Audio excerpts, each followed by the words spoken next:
எனக்காய் ஜீவன் விட்டவரை, என்னோடு இருக்க எழுந்தவரை, என்னை என்றும் வழி நடத்துவாரே, என்னை சந்திக்க வந்திருவாரே என்று பாடலை நாம்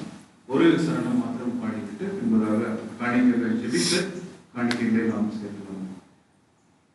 எனக்காய் ஜீவன் விட்டவரே, என்னோடு இருக்க